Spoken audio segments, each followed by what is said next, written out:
Hello students, welcome to the channel English 360. I am Dheeraj Garg and today we are going to discuss a newly added chapter to the syllabus of class 10th CBSE, and that is analytical paragraphs. So before we start the discussion of the analytical paragraphs, I would like to tell you something about these paragraphs, what actually these paragraphs are. So as you can see in the definition of analytical paragraphs analyze the given data in various forms. The data may be given in the forms of charts, maps, reports and graphs. So what an analytical paragraph does, it analyzes the data given in these various forms and then it provides it specific text evidence through paraphrasing.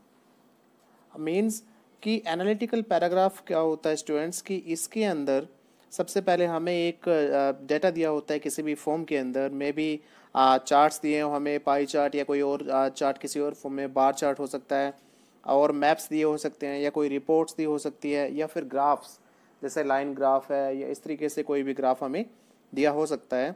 और हमें उसके अंदर कुछ data मिलेगा और उस data को हमें स्टडी करके उसको इंटरप्रेट करना है और उसके अकॉर्डिंग हमें उसकी पैराफ्रेजिंग करनी है, उसको एनालाइज करना है हमें डेटा को, और उसके ऊपर हमें पैराग्राफ लिखना है। सपोज कि हमें डेटा इस तरीके से कुछ दिया हो सकता है कि पॉपुलेशन ट्रेंड्स दिखाया हो सकता है टू डिफरेंट कंट्रीज़ में over a period of time. Suppose if we talk of India and China, तो 1950 से लेके 2020 तक इन दोनों कंट्रीज़ के अंदर पॉपुलेशन कैसी रही है after each decade.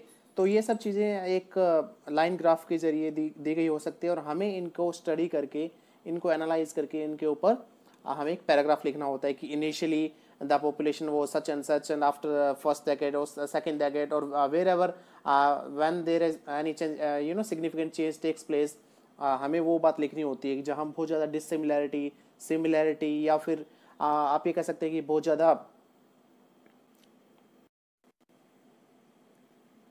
Dramatic change मिली डेटा के अंदर, तो वो चीज़ें भी हम इंक्लूड कर सकते हैं। तो जैसा कि आपको बताया, सीबीएसई क्लास 10th का जो सिलेबस है इसमें 4 तरह के ये एनालिटिकल पैराग्राफ्स इन 4 बेसिस पे लिखने दिए जा सकते हैं, चार्ट्स के बेसिस पे, ग्राफ्स, मैप्स या रिपोर्ट्स के बेसिस पे। And this particular lecture is not only helpful for CBSE class 10th students, it is equally helpful for the students who are preparing for IELTS and for any other exam of advanced English learning. तो उनके लिए भी है, because उनके भी writing task में ये analytical paragraph पूछा जाता है।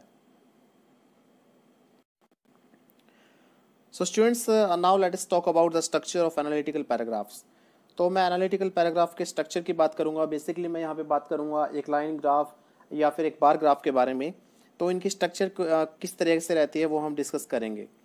तो एनालिटिकल पैराग्राफ्स की जो स्ट्रक्चर होती है उसके बेसिकली 2 पार्ट्स होते हैं, introduction and body. And body comprises of 3 parts, जिनमें ओवरव्यू रहता है, फर्स्ट बॉडी पैराग्राफ रहता है और सेकेंड बॉडी पैराग्राफ रहता है। ओवरव्यू या कंक्लूजन जो है हम इंट्रोडक्शन के बाद भी लिख सकते हैं और इसे सबसे लास्ट में भी लिखा जा सकता है। तो देखिए इंट्रोडक्शन क्या रहेगा, मैं आपको सबसे पहले बता देता हूँ कि हमें क्वेश्चन में एक स्टेटमेंट दिया होगा कि जैसे मैंने आपको एक एग्जांपल दिया कि इंडिया और चाइना की पॉपुलेशन की स्टडी है 1950 से लेके 2020 तक। तो इसके बारे में बताया गया हो सकता है कि 2 कंट्रीज़ इंडिया एंड चाइना की पॉपुलेशन ट्रेंड्स दिखाए गए हैं 1950 से 2020 तक। तो वही चीज़ हमें पैराफ्रेज करके लिखनी है इंट्रोडक्शन के अंदर कि this graph, this line graph और this bar graph shows the trends of पॉपुलेशन ऑफ 2 different countries India and China over a period of 60 years 70 years या जितना भी टाइम दिया हो, उसको थोड़ा सा चेंज करके अपने वर्ड्स उसमें यूज़ करके हमें इंट्रोडक्शन लिखना होता है। That is called paraphrasing the question. मतलब जो क्वेश्चन दिया है उसे ही हम पैराफ्रेज करेंगे, अपने वर्ड्स में लिख देंगे। That is your introduction. Introduction के अंदर स्टूडेंट्स हम ज़्यादा कोई उसके अंदर डिटेल्स ऐड नहीं करते, उसके अंदर हम सिंपली एक जो जिस तरह से हमें क्वेश्चन दिया होता है उसी के बारे में हम बता देते हैं। एक मतलब ये आप ये कह लीजिए कि उसी को ही हम रीस्टेट कर देते हैं। इंट्रोडक्शन के बाद हमें देना पड़ता है ओवरव्यू। ओवरव्यू का मतलब क्या है कि ओवरऑल एनालिसिस क्या है आपके इस डेटा का, मतलब मान लीजिए पॉपुलेशन जो है वो 1950 से अगर 2020 तक अगर मैं एक ही बात करूं, एक ही बात में एनालाइज करना चाहूं तो कि क्या ये बढ़ी है या रैपिडली बढ़ी है, कम हुई है, किस कंट्री की किससे ज़्यादा बढ़ी है पॉपुलेशन। तो इन सब चीज़ों को अगर मैं ब्रीफली बताना चाहूँ ओवरव्यू, कि जैसे इंडिया की पॉपुलेशन जो है वो चाइना की पॉपुलेशन के कंपैरिजन में ज़्यादा रैपिडली ग्रो की है, और पहले जो दोनों के बीच में डिफरेंस 1950 में ये था और अब 2020 तक आते आते ये हो गया है। तो मान लो ये एक ओवरव्यू हो जाता है मेरा ओवरऑल। मैं इसमें ये बातें नहीं कर रहा कि 1970 में क्या हुआ, 1980 में, 1990 में क्या हुआ। ओवरव्यू का मतलब जो एक ओवरऑल पिक्चर क्या कहती है उस ग्राफ की, मतलब उसको देखे क्या कंक्लूजन निकलता है कि अब क्या पहले से अब सिचुएशन क्या है, that is called your overview. अब ओवरव्यू के बाद स्टूडेंट्स क्या है, इसके अंदर आपको क्या करना पड़ेगा, डाटा को इस तरीके से ग्रुपिंग करना पड़ेगा लॉजिकल तरीके से, ताकि आपके 2 पैराग्राफ्स बन सके। अब देखिए पैराग्राफ्स कैसे बन सकते हैं। पैराग्राफ्स जैसे मैं आपको एक एग्जांपल लेके बता रहा हूँ, India and China population study. तो इसमें आप पैराग्राफ कंट्री वाइज भी बना सकते हैं। मान लीजिए एक पैरा में आप इंडिया की बात करें, एक में आप चाइना की बात करें, ठीक है। तो इस तरीके से 2 पैराग्राफ बन सकते हैं। और इन 2 पैराग्राफ्स के अलावा अगर आप मतलब इस बेसिस पे अगर आप कंट्री वाइज पैराग्राफ्स नहीं बनाना चाहते तो आपको कोई और लॉजिकल क्राइटेरिया ढूंढना पड़ेगा जिसके बेसिस पे आप इसे बना सकते होंगे। जैसे कि मैं अगर बात करूं टाइम पीरियड की, तो हो सकता है कि 1950 से लेकर 1980 तक, 1990 तक जो पॉपुलेशन है दोनों ही कंट्रीज़ की वो स्लो रेट से बढ़ रही हो, और 1990 के बाद एक यू कैन से कि एक रॉकेट क्लाइंब आया हो, एक स्टीप राइज आया हो पॉपुलेशन ग्रोथ के अंदर। तो इस बेसिस पे भी मैं इसे स्टडी कर सकता हूँ कि मैं एक टाइम पीरियड ऐसा ले सकता हूँ कि जहाँ पे स्लो ग्रोथ है पॉपुलेशन की, और दूसरा टाइम पीरियड कुछ ऐसा ले सकता हूँ जहाँ पे रैपिड ग्रोथ है, और इन्हीं के बेस पे मैं 2 पैराग्राफ्स अलग अलग बना सकता हूँ। इस वे से क्या होगा कि मैं दोनों कंट्रीज़ को हर एक पैरा में कंपेयर भी कर पाऊंगा उस टाइम पीरियड के अंदर। क्लियर? मतलब मैं पैराग्राफ्स किसी बेसिस पे बनाऊंगा, या तो मैं कंट्री वाइज बना सकता हूँ, या मुझे टाइम पीरियड के अंदर एक ऐसा लॉजिकल टाइम पीरियड ढूंढना पड़ेगा जहाँ पे मैं कुछ की फीचर्स की बात कर सकूँ कि इस दौरान कम रेट से पॉपुलेशन बढ़ी है दोनों ही कंट्रीज़ की, और इसके बाद मान लो मैं एक पैराग्राफ बना लूँ 1950 से 1990 तक, और दूसरा पैराग्राफ बना लूँ 1990 से 2020 तक। तो ये आपको ढूंढना पड़ेगा कि आप किस तरीके से उस पर्टिकुलर डाटा के अंदर इस तरीके से इन्हें डिवाइड कर सकते हैं। और जो बॉडी पैराग्राफ्स रहेंगे स्टूडेंट्स आपके, उसके अंदर आपको परसेंटेज देना है, आपको नंबर्स उसमें देने हैं, आपको अपने डेटा को सपोर्ट करना है एविडेंस के साथ कि आप किस बेसिस पे स्लो कह रहे हैं, कितना क्या कुछ चेंज हुआ, कितने पीरियड ऑफ टाइम के बाद चेंज हुआ। तो वहाँ पे थोड़ा आपको इन्फॉर्मेशन को डिटेल आउट करना पड़ेगा, और ओवरव्यू के अंदर हम इतना ज़्यादा एक्सप्लेनेशन नहीं देते हैं। क्लियर?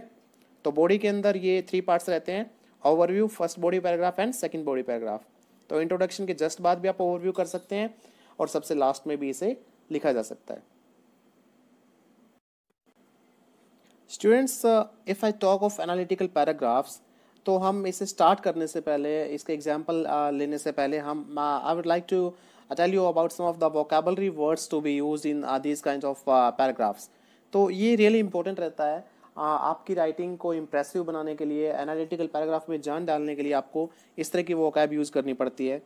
तो देखिए यहाँ पे अलग अलग जो बॉक्सेस दिए हुए हैं उनमें अलग अलग तरीके से वोकैब को डिस्क्राइब किया हुआ है।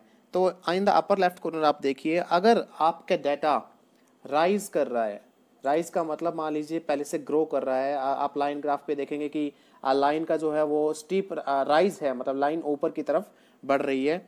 तो वो किसी भी डिग्री से बढ़ सकती है, स्लो उसकी ग्रोथ हो सकती है, रैपिड ग्रोथ हो सकती है। तो उसके लिए इंक्रीज को डिस्क्राइब हम कैसे करेंगे, उसके लिए कुछ वोकैब वर्ड्स है। देखिए उसके लिए आप राइज यूज कर सकते हैं, then there is jump, then there is grow, climb, got up, increase and rocket. तो ये चीज़ें हम उसके लिए यूज कर सकते हैं। तो स्टूडेंट्स, ये rise, jump, grow, climb, go up, ये आप सभी को पता है, इंक्रीज, ये सभी जो वर्ड्स हैं वो आपको इंक्रीज दिखाते हैं किसी भी डाटा की। लेकिन जो यहाँ पे सबसे लास्ट में जो रॉकेट यहाँ पे वर्ड दिया हुआ है, रॉकेट का मतलब होता है not only increase but a sudden increase, a rapid increase. मतलब एक बहुत ज़्यादा अगर ग्रो कर जाए, डाटा के अंदर कोई भी यू कैन से फिगर, तो उसके लिए हम रॉकेट यूज़ करते हैं। रॉकेट की तरह जैसे एकदम से स्टीप राइज अगर हो जाता है।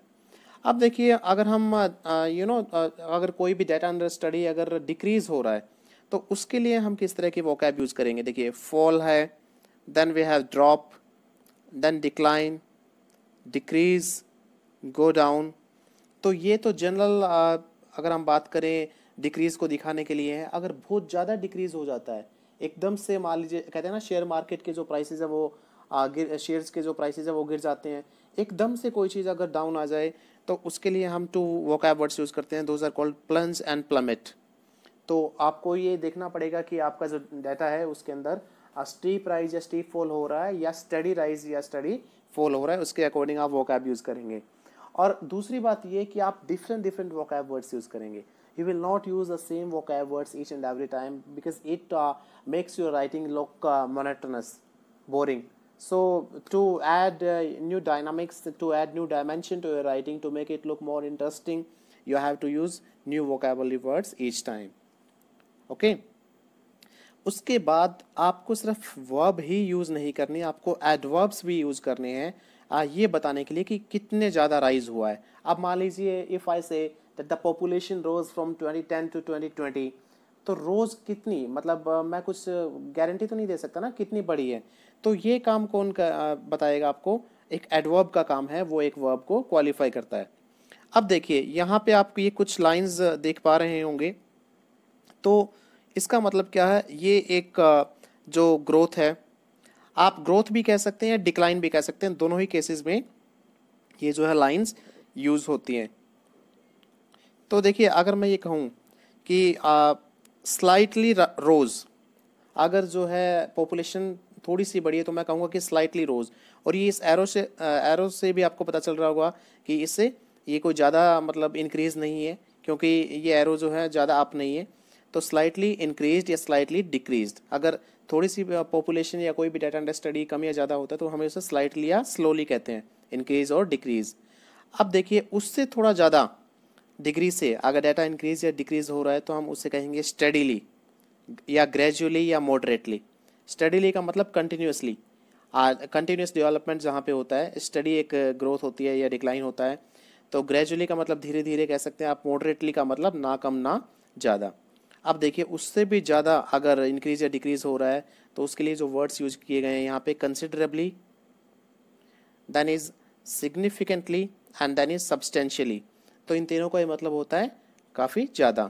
तो और उसके बाद जो ये वाली लाइन है इसका मतलब क्या है कि बहुत ज़्यादा राइज या डिक्रीज हो रहा है, बहुत ज़्यादा इंक्रीज या डिक्रीज हो रहा है। तो उसके लिए जो वर्ड्स हैं, जो एडवर्ब्स हैं वो यूज जो किए जा रहे हैं, sharply, quickly, steeply and rapidly. तो इन सभी का मतलब भी हो जाता है कि बहुत ज़्यादा, एकदम से अगर इंक्रीज या एकदम से जो डिक्रीज है, तो इसके लिए ये एडवर्ब्स यूज किए जाते हैं। आप ये देखिएगा कि इनको डिस्क्राइब कैसे करना है। सॉरी, एक और आपका इसमें एक ये जो बॉक्स रहता है इसमें ये दिखाया गया है कि ना ही तो इंक्रीज अगर हो रहा हो ना ही डिक्रीज हो रहा हो, तो डाटा स्टेबल रह रहा हो, तो उसके लिए देखिए क्या कहते हैं हम, stay constant, then remain steady, जैसे ना ही इंक्रीज है ना ही डिक्रीज है, उसी लेवल पे जब डाटा चल रहा है, मेंटेन स्टेबल। या फिर अगर हम ये कहें कि डाटा जो है वो जिग जैग हो रहा है, या तो देखिए वो कंटिन्यूस इंक्रीज दिखाएगा या कंटिन्यूस डिक्रीज दिखाएगा, लेकिन अगर दोनों में से कुछ भी नहीं हो रहा, मतलब डाटा एक बार राइज कर रहा है एक बार फॉल कर रहा है, तो उससे कहते हैं fluctuating. Okay, the growth fluctuated you can say, the population fluctuated. तो फ्लक्चुएटेड का मतलब ये रहेगा कि कभी कम कभी ज़्यादा। So fluctuating is a vocab to be used there. तो स्टूडेंट्स अब देखिए जो मैंने 2 डिफरेंट ग्राफ्स लिए हैं यहाँ पे और डिस्क्रिप्शंस लिए हैं। डिस्क्रिप्शंस का मतलब आप उन वोकैब को एक्सप्रेशंस में या वर्ड्स में यूज़ कैसे करेंगे। तो देखिए सबसे पहले जो है,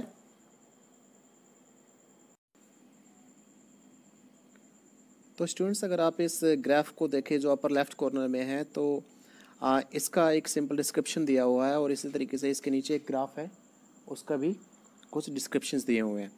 तो सबसे पहले हम इस ग्राफ को स्टडी करते हैं। तो देखिए इसके जो वर्टिकल एक्सिस है जिसे हम वाई एक्सिस बोलते हैं, यहाँ पे यूनिट्स दिखाई गई हैं, और इसकी जो हॉरिजेंटल एक्सिस है जिसे हम एक्स एक्सिस बोलते हैं, उसके अलोंग जो है वो टाइम पीरियड दिखाया गया है। तो अगर हम इस रेड लाइन की अगर बात करें, इस लाइन ग्राफ की बात करें, तो ये जो स्टार्ट हो रहा है, देखिए इसका जो स्टार्टिंग पॉइंट है वो 10 पे है, वाई एक्सिस के अलोंग, वाई एक्सिस के अलोंग 10 है, एंड एक्स एक्सिस के along somewhere in the middle of 2002 and 6, that means 2004।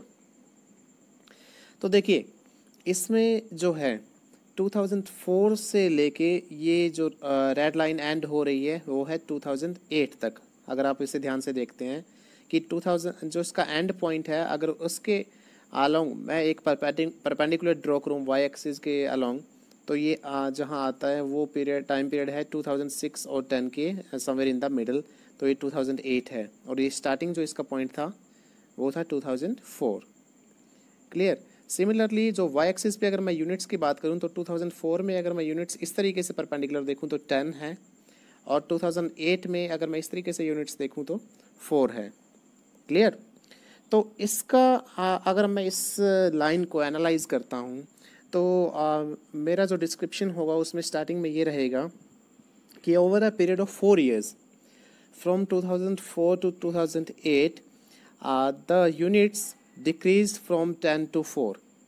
तो देखिए पहली लाइन में दिया भी हुआ है कि इट डिक्रीज फ्रॉम 10 to 4, कि 10 से जो है वो यूनिट्स जो है वो 4 पे आ गई। तो ड्रॉप कितने यूनिट्स का था? There was a drop of 6 units, या फिर इस लाइन को ऐसे भी कह सकते हैं कि इट ड्रॉप्ड बाय 6 यूनिट्स, या फिर मैं कह सकता हूँ कि there was a decrease in the number of units sold और यूनिट्स प्रोड्यूस्ड ऑफ 6 यूनिट्स। या फिर देखिए यहाँ पे बिटवीन 2004 एंड 2008 यहाँ पे टाइम पीरियड की बात की है, देन फ्रॉम 2004 टू 2008 तो यहाँ पे भी टाइम पीरियड की बात की है, over a period of 4 years you can also say. ठीक है, तो ये जो है इसका सिंपल डिस्क्रिप्शन है। और उसके बाद अगर मैं इस दूसरे ग्राफ की बात करूँ, दिस ग्राफ, तो यहाँ पे देखिए अगेन यहाँ पे on the you can say down the vertical axis or y axis units are shown, and along the x axis time period is shown। तो यहाँ पे भी यूनिट्स 2 से स्टार्ट हो गए 10 तक है, और टाइम पीरियड जो है 2002 से 2010 तक है। तो स्टूडेंट्स यहाँ पे डाटा को आप स्टडी अगर हम करते हैं पहले, तो सबसे पहले बोला गया है कि 2002 जो ये रेड लाइन यहाँ से स्टार्ट हो रही है, तो 2002 से अगर इसका स्टार्टिंग है तो यूनिट्स देखिए 2002 के अंदर हमें ये नहीं बताएगा कि यूनिट्स प्रोड्यूस हुई है या कंजम्पशन हुआ है उनका या सेल हुई है, तो हम कुछ भी मान सकते हैं। तो 2002 के अंदर 4 यूनिट्स दी हुई है यहाँ पे, और इसके बाद देखिए ये जो पॉइंट है यहाँ पे ये पीक पे पहुँचता है। पीक का मतलब यहाँ पे मैक्सिमम यूनिट्स जो 10 है वो शो की गई है, और उसके बाद जो है लोएस्ट पॉइंट आता है यहाँ पे, this is the lowest point. और अगर आगे हम इस अगर लाइन को स्टडी करते हैं तो ये जो पीरियड है यहाँ पे ये स्टेबल रही है, मतलब यहाँ पे ना ही तो कोई इंक्रीज रहा है ना ही कोई डिक्रीज रहा है। तो स्टूडेंट्स देखिएगा 2002, 6 एंड 10 यहाँ पे 3 जो टाइम पीरियड्स शो किए गए हैं, तो इनका डिस्क्रिप्शन हम कुछ ऐसे लिख सकते हैं। अगर हम इसके एक्सप्रेशन की बात करें कि किस तरह के वर्ड्स और सेंटेंसेस वोकैब्स हमें इसमें यूज़ करने हैं, तो ये देखिए इन्होंने यहाँ पे लिखा हुआ कि it started at 4 units, starting जो है वो 4 यूनिट्स से रहा। It peaked at 10 units, peaked का मतलब जो टॉप मोस्ट जो यूनिट्स थी जहाँ तक डाटा पहुँचा वो है 10 यूनिट्स तक। इसके बाद जो है देखिएगा it dropped by 8 units to its lowest point at 2 units. इसके बाद जो ड्रॉप आया वो क्या था, एक you can say this is called you know rocket rise and this is called plummeting. एकदम से अगर स्टीप राइज है स्टीप फॉल है, तो जैसे मैंने आपको वर्ड्स पहले बताए थे, so this is rocketing and this is plummeting. तो इसके बाद जो है ये 8 यूनिट से यहाँ पे ड्रॉप हो गया, 10 से आ गया 2 पे, that means there was a drop of 8 units, और लोएस्ट पॉइंट इसका 2 आया। Again it rose to 6 units during the time period of 2006 to 2007। Thereafter it remain stable between 8 and 10, 2008 and 10 में ये स्टेबल रहा, and it finished at 6 units. तो इसका देखिए जहाँ पे ये फिनिश हो रहा है वो 6 यूनिट्स पे है। तो इस तरह से कुछ आपको इसका डिस्क्रिप्शन आपने लिखना होता है। क्लियर। तो स्टूडेंट्स यहाँ पे कुछ और वोकैबुलरी दी हुई है जो आप अपने एनालिटिकल पैराग्राफ राइटिंग में यूज़ कर सकते हैं। जैसे कि अगर आपको अपवर्ड ट्रेंड दिखाना हो कि डाटा जो है वो आपका ग्रो कर रहा है, तो उसमें आप राइज और arise, then increase or an increase, then climb or a climb, then grow or a growth। तो देखिए जहाँ पे आर्टिकल लगा है वहाँ पे उसके बाद जो आ रहा है वो नाउन है। और अगर उससे पहले जैसे अगर मैं राइज की बात करूँ तो राइज एज अ वर्ब अगर यूज़ होगा, जैसे कि the population rose by 20 millions, और या फिर the population saw a rise of 20 millions. तो राइज एज ए नाउन यहाँ पे यूज़ हो रहा है और rose as a verb use हो रहा है। उसके बाद अगर मैं कुछ और वोकैब वर्ड्स की बात करूँ तो ये हमने पहले भी स्टडी किए हैं कि डिक्रीज़ है, ड्रॉप है, फॉल, डिक्लाइन, तो ये सभी डाउनवर्ड ट्रेंड को शो करते हैं। कुछ और अगर वोकैबुलरी की बात करें तो देखिए डिप जो है, डिप भी क्या दिखाता है, फ्लक्चुएट। जैसे मैंने आपको बताया कि data at the same time अगर इंक्रीज और डिक्रीज हो रहा है। डिप जो है वो एक डाउनवर्ड ट्रेंड को दिखाता है। और रिमेन स्टडी एंड स्टेबल का मतलब कि डाटा ना ही तो इंक्रीज हो रहा है ना ही डिक्रीज हो रहा है। इसी तरह लेवल ऑफ का मतलब भी यही है कि डाटा एक ही जगह पे स्टेबल है। And then peak at, this is not peak at, this is peak at. Peak at का मतलब मैक्सिमम जो है वो लेवल ये पहुंचा है डाटा का। और हिट अ हाई ऑफ, सो ये भी मैक्सिमम लेवल के लिए है। हिट अ लो ऑफ जो है वो जो आप यू कैन से कि लोएस्ट लेवल जिस पे डाटा आता है उसके लिए है। और बॉटम आउट का मतलब भी हम लोअर लेवल से एसोसिएट करते हैं। एंड देयर आफ्टर जो एडवर्ब्स है हमने पहले ही डिस्कस कर लिए कि steeply, steadily, dramatically, significantly, considerably, तो ये एडवर्ब स्टूडेंट्स हम उनमें यूज कर सकते हैं। ये कुछ और वोकैब वर्ड्स है साथ ही में जिन्हें हम यूज किए कर सकते हैं एडजेक्टिव्स बन के, जो dramatic, significant, considerable, steep, slide, slide का मतलब हल्का सा आप ये कह सकते हैं। एंड शार्प जो है एकदम से जो तेज़, डिक्लाइन या यू कैन से जो डिक्रीज या यू कैन डिक्रीज या इंक्रीज होता है। तो और जो टाइम फ्रेजेस हम जो कुछ यूज़ कर सकते हैं वो देखिएगा, और द नेक्स्ट 3 years 3 days, मतलब आगे जो 3 साल हैं उस पीरियड के दौरान। ठीक है, इसी तरीके से 3 days later, in the following 3 days, in the next 3 days, over the period of time, from dash to dash. Suppose मैं बात करूं कि फ्रॉम 1960 टू 1980, लेकिन अगर मैं बिटवीन वर्ड यूज़ करता हूं तो मैं एंड यूज़ करूंगा उसके साथ, between 1950 and 1980, on the last year, the final year, at the beginning, at the end of the period. तो ये कुछ और वोकैब वर्ड्स है जो हम इसमें यूज़ कर सकते हैं। और कुछ और देखिए जो अच्छे वोकैब वर्ड्स मैं यहाँ पे आपको बता रहा हूँ, वो 2 वर्ड्स है, एक्सपीरियंस्ड एंड विटनेस्ड। तो अगर मैं ये कहूँ कि again if I take that same example कि population trends in India and China, then India witnessed a growth of above 50% in its population। if I say India witnessed और India experienced, तो इस तरीके से ये दोनों वर्ड्स जो है वो यूज किए जा सकते हैं। क्लियर? अब स्टूडेंट्स जो एक क्वेश्चन उठता है वो ये है कि this is the very first time we are going to analyse such data, then how to go about it, how to analyse this data. तो देखिए उसके लिए कुछ स्टेप्स है, कुछ पॉइंट्स है जो आपको माइंड में रखने हैं। So will discuss those points one by one now. So the very first step is, the first of all you need to understand what kind of data is being shown, कि किस तरह का data जो है वो आपको दिया गया है। It means कि it can be a pie chart, it can be a line graph, it can be a report. So you have to keep in mind the data given to you because there is different strategy for each type of data. तो सबसे पहले आपको वो mind में रखना है। And in this particular lecture we are going to discuss line graph, so I would discuss the points pertaining to the line graph only. तो देखिएगा उसके बाद जो है हमें ये देखना है कि what are the units of measurement, कि मेजरमेंट की यूनिट्स क्या है, कि परसेंटेज में दिया हुआ है जो ग्रोथ है, वो एज क्या दी हुई है, या टाइम पीरियड क्या दिया हुआ है, या अगर कोई अमाउंट दी हुई है तो वो कैसे दिया हुआ है। तो हमें यूनिट्स ऑफ मेजरमेंट को स्टडी करना है कि वो डॉलर्स में दी गई हैं, इंडियन रुपीज़ में, पाउंड स्टर्लिंग में। So all these things need to be kept in the mind. उसके बाद आपको देखना है कि number of variables being compared. Number of variables being compared का मतलब क्या हुआ कि कितने वेरिएबल्स हैं जिनके बीच में कंपैरिजन हो रहा है। Have we taken 2 different countries, have we taken more than 2, तो हमें ये चीज़ भी माइंड में रखनी है। और कितने टाइम पीरियड के अंदर, और हम कितने जो वेरिएबल्स को स्टडी कर रहे हैं। The next question is, does it change over time? Definitely it is going to change over time. तो डाटा है वो डेफिनेटली वो किसी डायरेक्शन में जाएगा, वो फ्लक्चुएट कर सकता है, इंक्रीज हो सकता है, डिक्रीज हो सकता है, it can be steady also, but it is likely to change over a period of time. तो हमें ये देखना है कि क्या ये does it change over a period of time, हमें उस पर क्लोज आई रखनी है। अब हमें ये भी देखना पड़ेगा कि what are the period shown, क्या डाटा पास्ट से रिलेटेड है, प्रेजेंट से रिलेटेड है, या फ्यूचर से, या पास्ट प्रेजेंट फ्यूचर तीनों आ रहे हैं, या उनमें से कोई दो आ रहे हैं, क्योंकि हम जो टेंसेज हैं वो उन्हीं के अकॉर्डिंग यूज करने वाले हैं। Okay, then is what is the general trend of data.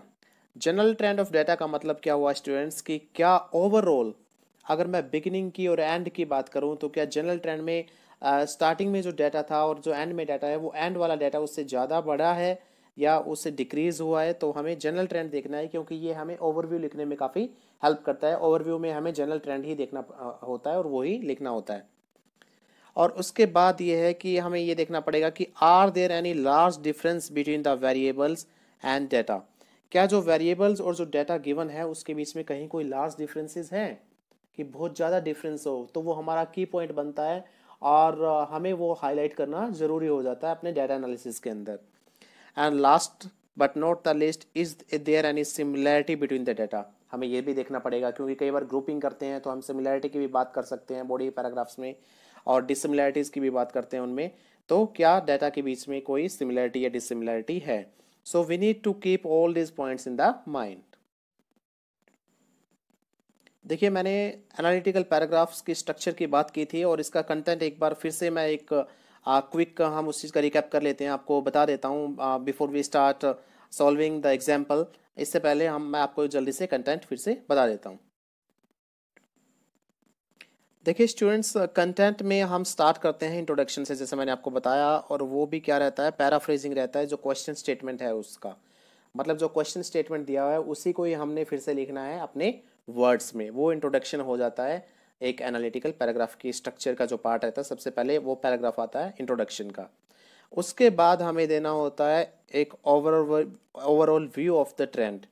हमें एक क्लोज आई से, हमें एक क्लोजली उसको स्टडी करके डाटा को हमें ये देखना पड़ेगा कि जो इनिशियल पोजीशन है और जो फाइनल पोजीशन है उसमें ओवरऑल इंक्रीज हो रहा है या डिक्रीज हो रहा है, तो वो हमें स्टेट आउट करना पड़ता है हमारे ओवरव्यू के अंदर। उसके बाद जो है, जैसा कि मैंने आपको बताया, किसी लॉजिकल बेसिस पे हम डाटा को 2 पैराग्राफ्स में डिवाइड करते हैं। Those are called feature paragraph और बॉडी पैराग्राफ 1 एंड 2। तो वो किस बेसिस पे हो सकता है, पहले भी हम स्टडी कर चुके हैं कि वो डिफरेंट टाइम पीरियड्स के बेसिस पे हो सकता है, डिफरेंट वेरिएबल अंडर स्टडी हो सकता है, या सिमिलैरिटी और डिसिमिलैरिटी के बेसिस पे भी हम उसको लिख सकते हैं। कि एक पैराग्राफ के अंदर हम सिमिलैरिटी की बात करें, दूसरे में हम डिसिमिलैरिटी की बात करें। I am talking of the body paragraphs here, जो कि आपके 3rd एंड 4th पैराग्राफ बनते हैं। ओके, और अगर हम इनकी शुरुआत करें बॉडी पैराग्राफ्स की, तो सबसे पहले हमें इनिशियल स्टेटस उसका मेंशन करना पड़ता है डाटा का, कि इनिशियल पोजीशन क्या है डाटा की, कि कहाँ स्टैंड करता है स्टार्टिंग में। उसके बाद जो है हमें सिग्निफिकेंट पॉइंट्स चूज करने पड़ते हैं। इट डिपेंड्स अपॉन अस कि हम कौन से पॉइंट्स को सिग्निफिकेंट मानते हैं। बट जहाँ पे आप ये देखिएगा रैपिड इंक्रीज या डिक्लाइन हो, डिक्लाइन का मतलब गिरावट हो, स्टडी ग्रोथ या डिक्लाइन हो, स्टेबल हो डाटा, या फिर एक डाटा का जो एक डाटा जो है दूसरी डाटा को आउट नंबर कर रहा हो, मतलब उससे आगे निकल रहा हो या पीछे रह रहा हो। तो इस तरह की जो सिग्निफिकेंट पॉइंट्स आते हैं, जो मतलब जर्नी है डाटा की स्टार्टिंग से लेके एंडिंग तक, उसके अंदर जो उसके सिग्निफिकेंट यू कैन से आप ये कह सकते हैं कि पॉइंट्स हैं, उनको हम इसके अंदर डिटेल में लिखते हैं। हमें कॉन्ट्रास्ट दिखाना पड़ता है, सिमिलैरिटी डिसिमिलैरिटी दिखानी पड़ती है डाटा के अंदर। मान लीजिए हम 2 वेरिएबल्स को स्टडी कर रहे हैं, तो उनकी क्या सिमिलैरिटी है, क्या डिसिमिलैरिटी है, क्या कॉन्ट्रास्ट है उनके अंदर। और लास्ट में हम मेंशन करते हैं and status of data. And status का मतलब लास्ट में डाटा जो है हमारा कहाँ पहुंचा है। तो इस तरीके से हमारे जो 2 पैराग्राफ्स है वो ओवर हो जाते हैं। तो स्टूडेंट्स, अब एक एग्जाम्पल के थ्रू इसको हम ट्राई कर लेते हैं जो है लाइन पैराग्राफ को। तो देखिए, ये एक लाइन ग्राफ यहाँ पे दिखाया गया है, and this graph shows the proportion of the population aged 65 and over between 1940 and 2040 in 3 different countries। तो देखिए, ग्राफ को देखने से पता चल रहा है सबसे पहले तो ये लाइन ग्राफ है, और ये ग्राफ क्या दिखा रहा है कि ऐसे लोग जिनकी एज क्या है 65 और अबव है, तो उनकी पॉपुलेशन की स्टडी है ये कितने टाइम पीरियड के दौरान है, 1940 से लेके 2040 तक, मतलब 100 ईयर्स के दौरान। और कौन कौन से कंट्रीज में ये स्टडी हुई है, वो है Japan, Sweden and the USA. तो देखिए जापान जो है वो ग्रीन जो लाइन है उससे डिनोट किया जा रहा है, स्वीडन जो है वो रेड लाइन से डिनोट हो रहा है, और जो यूएसए है वो ब्लू लाइन से डिनोट हो रहा है। क्लियर? सॉरी, यूएसए जो है आपका ग्रीन लाइन से डिनोट हो रहा है, और जापान जो है वो ब्लू लाइन से डिनोट किया जा रहा है यहाँ पे। तो सबसे पहले स्टूडेंट्स जो है मैंने आपको बताया कि हम इसका इंट्रोडक्शन पैराग्राफ लिखते हैं। तो देखिए इंट्रोडक्शन पैराग्राफ में मैंने बताया कि क्वेश्चन स्टेटमेंट को ही हम फिर से लिख देते हैं। तो वो हम कैसे करेंगे? तो देखिए क्वेश्चन स्टेटमेंट को लिखने का मतलब क्या है कि थोड़ा सा उसमें चेंज करके हम लिखते हैं। तो देखिएगा ये मेरा इंट्रोडक्शन का पैराग्राफ जो फर्स्ट है वो रहेगा, कैसे मैंने क्वेश्चन स्टेटमेंट को पैराफ्रेज किया है या फिर अपने वर्ड्स में लिखा है। उन्होंने लिखा था द ग्राफ, मैंने इसको कर दिया द लाइन ग्राफ, तो इसमें कोई चेंज नहीं होगा, जो ग्राफ होगा वही टाइप रहेगा। उन्होंने शोज लिखा और मैंने जो वर्ड यूज़ किया कंपेयर्स, कि कंपैरिजन हो रही है। Okay, the line graph compares. उन्होंने प्रोपोर्शन वहाँ पे यूज़ किया था, and I have use the word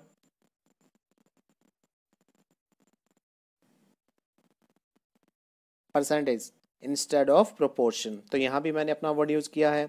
of people aged 65 और मोर।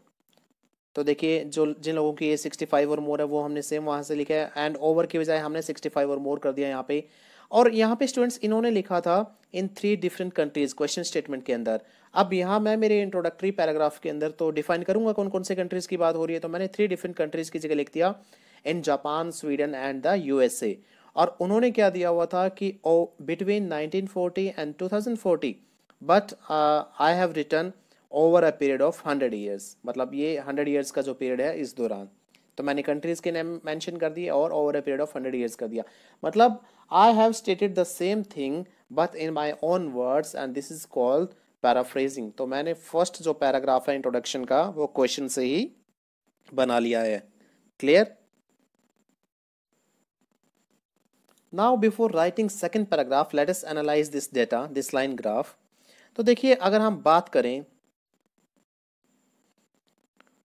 1940 से लेके 2040 तक जो है वो हमारा दिखाया गया है इस एक्सिस पे, this is called x axis और हॉरिजेंटल एक्सिस।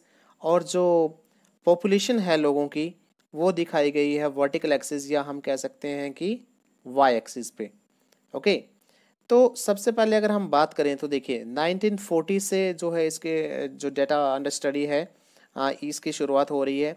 तो 1940 के अंदर अगर मैं इन कंट्रीज़ की बात करूं तो ये जो ब्लू लाइन है वो जापान को डिनोट कर रही है, स्वीडन को रेड लाइन डिनोट कर रही है, और द यूएसए को ग्रीन लाइन डिनोट कर रही है। तो 1940 के अंदर आप देखिए क्योंकि जैसा कि मैं बात करूं ओवरऑल हम एनालिसिस की बात कर रहे हैं, एक हमें ओवरव्यू देना है यहाँ पे। तो यहाँ जो इनकी पोजीशन है 1940 के अंदर, मतलब समवेयर बिटवीन 5 एंड 10, तीनों कंट्रीज़ के अंदर जो पॉपुलेशन है 65 एंड अबव जो पीपल हैं। और उसके बाद 2040 तक आते आते, आप बीच के डाटा को चाहे स्टडी मत कीजिएगा, 2040 तक आते आते जो है वो आप ये देख सकते हैं कि यहाँ पे इनकी जो यू कैन से ये जो पॉपुलेशन है ये 20 एंड 20 अबव हो गई है, मतलब इन तीनों ही कंट्रीज़ के। और इनिशियली ये जो 1940 के अंदर थी यहाँ पे अगर हम इसको स्टडी करें तो ये 5 और 10 के बीच में थी, अगर आप इस तरीके से इस ग्राफ को देख पा रहे हैं।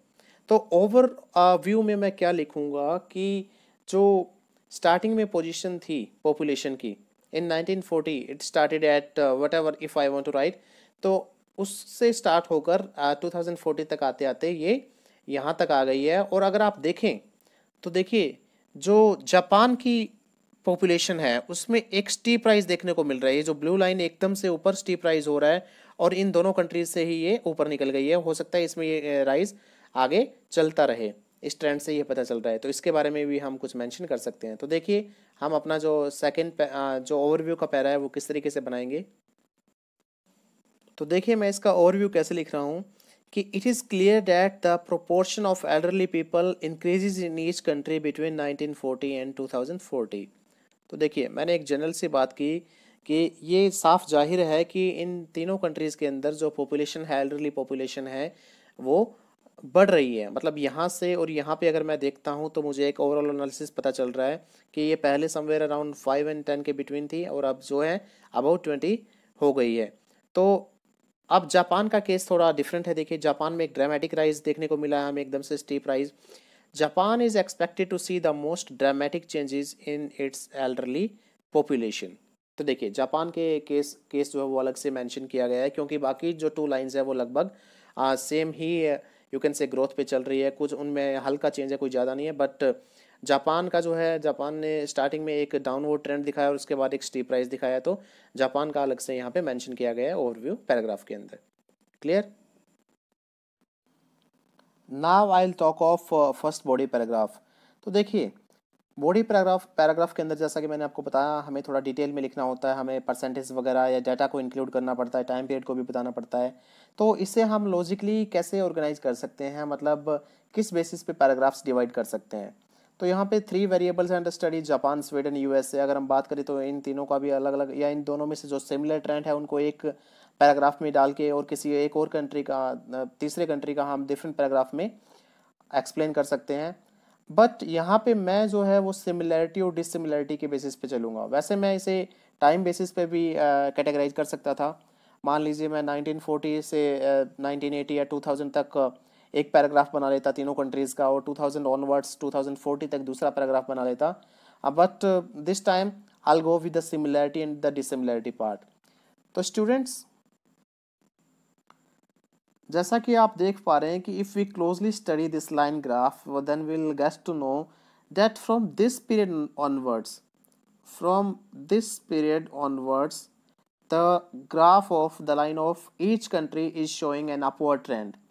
पहले क्या था कि 2 कंट्रीज़ की लाइन जो है वो अपवर्ड ट्रेंड जाके डाउनवर्ड ट्रेंड पे भी आ रही थी, और इसी तरह से जापान की जो ब्लू लाइन है वो डाउनवर्ड ट्रेंड में जाके धीरे धीरे अब राइज की तरफ जा रही है। तो यहाँ से जो है ये जो 1990 का पीरियड आप कह सकते हैं, मे बी बिटवीन 1980 एंड 2000, यहाँ से जो तीनों लाइन्स है वो एक अपवर्ड ट्रेंड शो कर रही है, अपवर्ड। तो ज़्यादातर जो इनका ट्रेंड है वो अपवर्ड ही इधर से है। तो इस बेसिस पे भी मैं इस डाटा को कैटेगराइज कर सकता हूँ। तो देखिए मैंने इसी बेसिस पे डाटा को कैटेगराइज किया है। जैसा कि मैंने आपको बताया कि हम इनिशियल पोजीशन और एंड पोजीशन इसमें ज़रूर इंक्लूड करते हैं। तो मैंने लिखा है कि in 1940 around 9% of Americans were age 65 और ओवर। तो देखिए 1940 में जो अमेरिका या यूएसए की जो लाइन है वो ग्रीन लाइन है, वो 10 से थोड़ा सा बिलो है यहाँ पे। तो मैंने यहाँ पे क्या यूज़ किया है कि अराउंड 9%, मतलब मैं श्योर नहीं हूँ कि 9%, तो इसके लिए मैंने अराउंड 9% यूज़ किया। ऑफ अमेरिकन्स वर एज्ड 65 और over compare to about 7% of Swedish people and 5% of the Japanese people. मतलब अगर मैं बात करूँ जापानीज़ की तो वो 5% जो उनकी पॉपुलेशन थी वो 65 और ओवर थी उस टाइम पीरियड में 1940 के अंदर, और स्वीडिश पीपल की 7% थी। तो मैंने इनिशियल पोजीशन मैंने जैसे आपको बताया था कि मैंने डिफाइन कर दिए। The proportions of elderly people in the USA and Sweden rose gradually over the next 50 years reaching just under 15% in 1990। तो देखिए ये जो ऊपर वाली जो 2 लाइंस हैं वो यूएसए एंड स्वीडन की है, तो वो अगले 50 सालों तक, मतलब 1990 तक आते आते ये क्या कर रहे हैं, ग्रेजुअली मतलब बढ़ रहे हैं अगले 50 सालों में। ठीक है, और 1990 तक आते आते लगभग ये पहुंच जाते हैं 15% के करीब, जस्ट अंडर 15%। तो इस चीज़ को हाईलाइट किया है। इसी फर्स्ट बॉडी पैराग्राफ में मैं साथ ही में कंपैरिजन कर लेता हूँ जापान की भी। मैं ये कह सकता हूँ कि during the same period of time the population of Japan showed a downward trend and it remained just under 5% in 1990। तो मैं ये लाइन भी इसके अंदर ऐड कर सकता हूँ। अब देखिए सेकंड पैराग्राफ में मैं इससे आगे का डेटा स्टडी करता हूँ 1990 ऑनवर्ड्स। तो उसके अंदर मैं बात करूँगा फ्यूचर की। तो looking into the future, a sudden increase in the percentage of elderly people is predicted for Japan with a jump over 17% in just 20 years from 2020 to 2040। तो देखिए 2020 से लेके 2020 में जापान यहाँ है एंड 2040 में जापान की जो पॉपुलेशन है वो यहाँ है। तो कहते हैं कि with in just 20 years population में जो जंप है वो 17% का है। मतलब यहाँ पे ये समवेयर अराउंड 7 और यहाँ पे अबव 25। तो कहता है कि ये एक्सपेक्टेड है इतना, क्योंकि we are talking of future here. तो इस तरीके से मैंने डाटा को जो है वो पैराग्राफ्स डिवाइड किए हैं। अब एक तो अब तक के पीरियड की बात की है और एक मैं फ्यूचर की बात कर रहा हूँ। तो इस तरीके से हम ये कह सकते हैं कि जो जापान की पॉपुलेशन है उसमें एक सडन इंक्रीज जो है वो एक्सपेक्टेड है। और बाय 2040 और कंट्रीज़ का भी हम स्टडी कर लेते हैं कि it is thought that around 27% of the Japanese population will be 65 years old और मोर, while the figures for Sweden and the USA will be slightly lower at about 25% and 23% respectively। तो देखिए इंक्रीज तो तीनों ही countries का दिखा रहे हैं, लेकिन जो सिग्निफिकेंट जो हाईलाइट है यहाँ पे वो जापानीज पॉपुलेशन की है, क्योंकि एक स्टीप राइज यहाँ पे हो रहा है। तो 2040 तक आते आते एंड पॉइंट पे भी हमने बता दिया कि जो 27% जापानीज पॉपुलेशन 65 ईयर्स या फिर उससे ज़्यादा की होगी, और साथ ही में उससे थोड़ा सा स्लाइटली लोअर जो है वो 25% एंड 23% के लेवल पे जो है स्वीडन एंड यूएसए की पॉपुलेशन भी रहेगी। तो स्टूडेंट्स फोकस यहाँ पे वोकैब पे भी आपका होना चाहिए कि it is expected at this is expected to rise, अगर हम फ्यूचर की बात करें, या फिर slightly under, slightly over, at about, जब हम किसी पर्टिकुलर परसेंटेज की बात करते हैं। तो इस तरीके से हम इस डेटा को स्टडी करते हैं और उसको एनालाइज करके हम पैराग्राफ लिखते हैं। ये इस लाइन ग्राफ का कंप्लीट एनालिटिकल पैराग्राफ है, आप इसे स्टडी कर सकते हैं फिर से। And after that I am giving you an example here, so this is for your practice this exercise. तो ये जो ग्राफ है, this graph below shows the population of 3 wild life species from 2017 to 2020। Write an analytical paragraph on it. तो देखिए 2017 से लेके 2022 तक wild life population जो है उनका क्या है, एक पॉपुलेशन का स्टडी है ये, जिसके अंदर बात हो रही है बियर्स की, डॉल्फिन्स की एंड व्हेल्स की, और आपको इस डेटा को एनालाइज करके उस पर एनालिटिकल पैराग्राफ लिखना है। So I hope you have understood this particular topic and I'll be back with some more videos on different types of data related to analytical paragraph. Thank you for watching.